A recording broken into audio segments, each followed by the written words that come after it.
यही है वो मेम साहब जिनके बारे में तुम बात कर रहे थे? राघव जी, हमने सुना है इंडिया नाम का प्रपोजल अरविंद केजरीवाल जी ने ही दिया था, उन्हीं का आइडिया था। मैं तुम्हें अभी समझाता हूँ।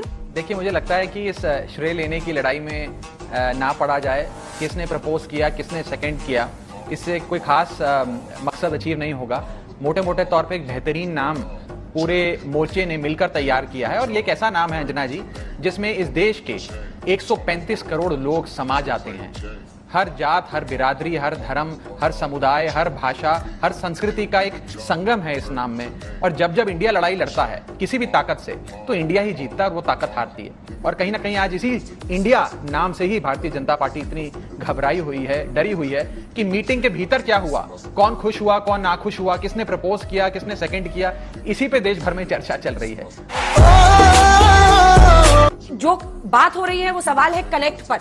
देखिए, अगर बिहार के आरा में नैनीजोर गांव है, उसमें कितने लोग इंडिया से कनेक्ट कर पाएंगे? अगर झुमरी तलैया का कोई गांव है छोटा सा, कोई दूसरी शहर में कोई छोटा सा गांव है शहर के आगे, वो गांव के लोग कैसे कनेक्ट करेंगे? हम बात कर रहे हैं ग्रामीण इलाकों की, वहां जहां पर मूलभूत सुविधाएं लोगों के पास नहीं है, वो इंडिया से कैसे कनेक्ट करेंगी? ये इंडिया शब्द से कनेक्ट करेंगी? ये जो मुझे पता चला है, नीतीश बाबू की यही चिंता थी।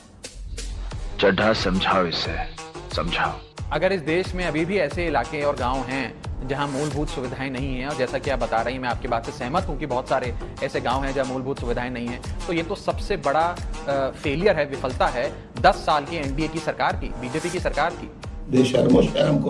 वो एनडीए सरकार जो कहती थी अब इस देश का उद्धार हमने कर दिया, सब कुछ दे दिया इस देश को, आज भी अगर भारत के कई इलाके ऐसे हैं जो विकसित नहीं हैं, या भारत देश के ऐसे गांव हैं जिसमें बुनियादी सुविधाएं, पानी नहीं है, सीवर नहीं है, बुनियादी सुविधाएं बिजली जैसी नहीं है, तो ये तो विफलता है एनडीए की। इस पे तो बीजेपी को सवाल आपको पूछना चाहिए, ना कि हमसे पूछना चाहिए। और सही पकड़े हैं।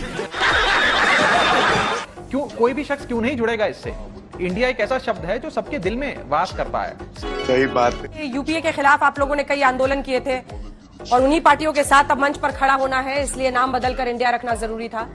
यार तो गेम बचाना। जनता का जो मूड है, जो लोग चाहते हैं, वो इस केंद्र में बैठी मोदी भाजपा सरकार से छुटकारा चाहते हैं, छुटकारा चाहते हैं। इसीलिए लोगों ने अपने अपने राजनीतिक दलों को कहा कि साथ आओ, मोर्चा बनाओ और इन्हें हराओ। ऐसा ही कुछ 70 के दशक में हुआ था। उस समय के विचारधारा में बिल्कुल विपरीत रहने वाले राजनीतिक दल जनसंघ वामपंथियों के साथ आए, कम्युनिस्ट सोशलिस्ट के साथ आए, और एक जनता पार्टी का मोर्चा तैयार हुआ। और उस समय की बहुत ही शक्तिशाली और तमाम तरीके से संसाधनों से संपन्न सरकार, इंदिरा गांधी जी की सरकार को परास्त किया राजनीति के चुनाव के मैदान में। ऐसा ही कुछ होने जा रहा है। लोग अपनी मतभेद मनभेद भूलकर एक मोर्चे में साथ आए हैं, क्योंकि ये लोगों की मांग है। लोग चाहते हैं कि महंगाई से, बेरोजगारी से, भ्रष्टाचार से, इन सारी चीजों से निजात दिलाई जाए। रोनी आपके सामने एक बड़ा सा रेड बटन है। हाँ, है।